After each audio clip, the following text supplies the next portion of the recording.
Foreign Policy Advisor Randy Schooneman whether or not you are making a jackass out of yourself every time you bring up the conflict between Georgia and Russia. The Georgians have paid Mr. Schooneman and his companies $800,000 over the last several years to lobby for them.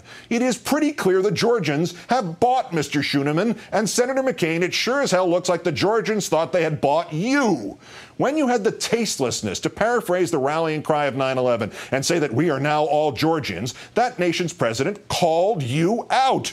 He said that your words were very nice, but he needed action, not a verbal receipt from a lobbyist and the lobbyist's pet senator. Going back to the beginning of this sad 48 hours of paranoia from the McCain campaign, we have manager Rick Davis's unfortunate letter to NBC News about Andrea Mitchell's excellent reporting on the possibility that Senator McCain violated this so-called cone of silence for the Rick Warren Presidential Forum over the weekend. The coverage of this detail and that forum in general is, to start with, overwrought. But Mr. Davis has now elevated them to the ridiculous. As Nate Silver at the website 538.com noted today, Andrea's reporting of what the Obama camp claimed included just two essential observations. McCain may not have been in the cone of silence, and that he may have had some ability to overhear what the questions were to Obama. Rick Davis writes to NBC, the fact is that during Senator Obama's segment at Saddleback last night, Senator McCain was in a motorcade to the event and then held in a green room with no broadcast feed. As Silver astutely notes, for roughly the first half of Obama's participation, his own campaign manager places McCain in a car where he could have been made aware of the questions to Senator Obama. In a motor vehicle, Silver writes, one may use the radio, a cell phone, a BlackBerry, Bluetooth wireless, sling box, perhaps a satellite TV feed. Whether the McCain actually used any of those devices, we have no idea, but he absolutely had the ability to use them, which is all that Mitchell had reported.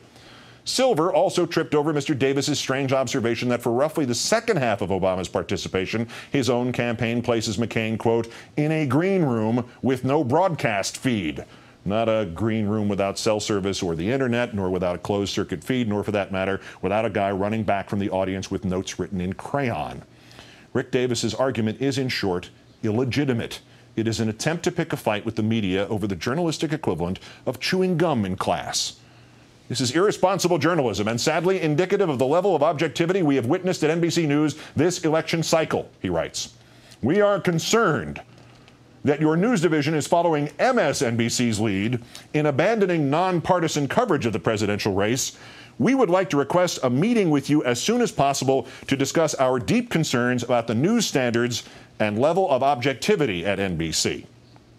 What Mr. Davis is really saying here, of course, is that he wants no level of objectivity, that the only campaign he wants questioned is Obama's, and that partisan coverage would consist of questioning whether McCain or his campaign support the stage whispers branding Obama as somehow foreign, or whether McCain is to be inoculated from any and all criticisms simply by dint of his military service.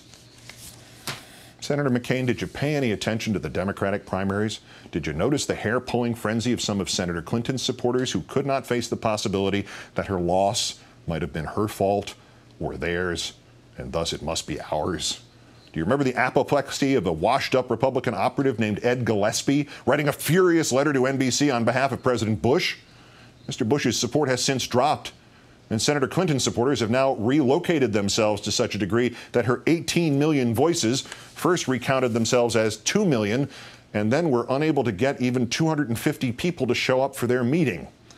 The public sees through this nonsense about media, Senator. They see through it quickly. NBC and MSNBC do not have the power to seriously impact an election. If we did, Senator Pat Buchanan would already be serving with you.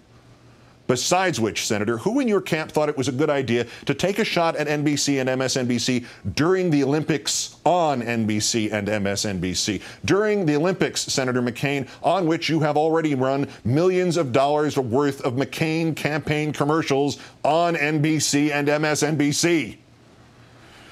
Senator, let me wrap this up. You and your campaign need a serious and immediate attitude adjustment. Despite what you may think, Senator McCain, this is not a coronation. Despite how you have acted, Senator McCain, you have no automatic excuse to politicize anything you want. Despite how you have whined, Senator McCain, you have no entitlement to only sycophantic, deceptive, airbrushed coverage from the media. And despite how you have strutted, Senator McCain, you have no God-given right to the presidency. Let's have an adult campaign here, sir. In other words, and I am embarrassed to have to say this to a man who turns 72 at the end of this month, Senator, grow up. Good night and good luck.